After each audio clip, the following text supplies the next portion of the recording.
প্রতি রাতে ধীরে ধীরে দখল হচ্ছে কক্সবাজারের সুগন্ধা বিচের বালিয়াড়ি।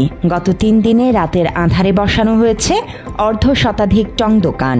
জেলা প্রশাসক বদলির সুযোগে স্থানীয় প্রভাবশালী চক্র এই দখল চালাচ্ছে বলে অভিযোগ। সৈকত দখলের নতুন কৌশল হিসেবে বসানো হয়েছে একই রকম দোকানঘর। নতুন দোকানের পাশের ব্যবসায়ীরাও জানেন না রাতের আঁধারে কারা বসাচ্ছে এসব টং দোকান। ইসিএ ঘোষিত বালিয়াড়িতে চলছে 4 শতাধিক দোকান। এরই মধ্যে আরও 300 কার্ড দেওয়ার প্রস্তুতি নিচ্ছে প্রশাসন। ফলে ক্ষুদ্র হকাররা পড়েছেন বিপাকে, আর স্থানীয় ও পর্যটকদের মাঝে তৈরি হয়েছে নানা কৌতূহল। আমি কালকে বিকালে এসে দেখতেছি এই সব দোকানগুলো, এর আগের দিন কিন্তু দেখলাম এটা খালি।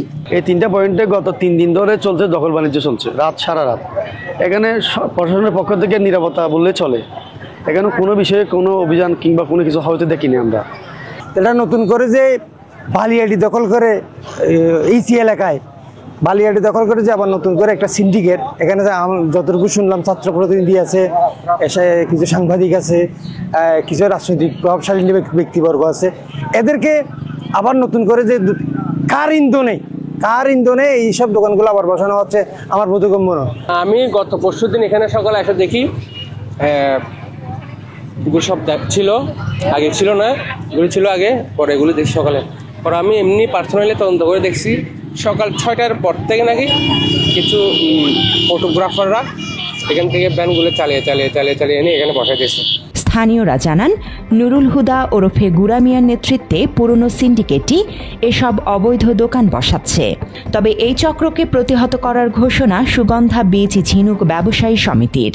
এরা মনে করছে যে এখানে দোকান ইচ্ছে করলে বসাতে পারবে।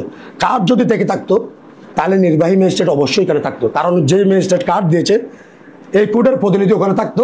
প্রতিনিধি থাকলে আমরা কথা বলার কিছু ছিল না। সর্বস্তরের পরিবেশ সুগন্ধা বিচের বিনোদন জন্য হিসাবে পরিবেশের নিরাপত্তা ও ভালো রাখার প্রতিনিধি হিসাবে আমার দায়িত্ব আছে বলে আমি মনে করি। কারণ এই বীজ শুধু আমার কক্সবাজারবাসীর নয়, এই বীজ বাংলাদেশের একটা সম্পদ, দেশ ও জাতির বীজ।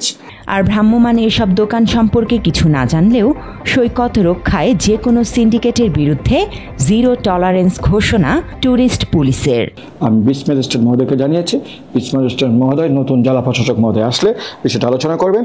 আর আমার বক্তব্য হচ্ছে যে আপনাদের মাধ্যমে জানাতে চাই যে কোনো বীজ দখল করে, বালিয়াড়ি দখল করে, পরিবেশ নষ্ট করে কোনো পর্যটন এলাকায় কোনো দোকান বা ব্যবসা বাণিজ্য নিতান্তই এটা আমরা প্রত্যাশা করি না।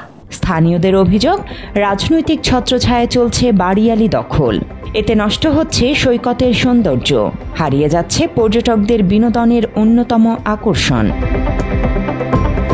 Desk report, Bangla addition.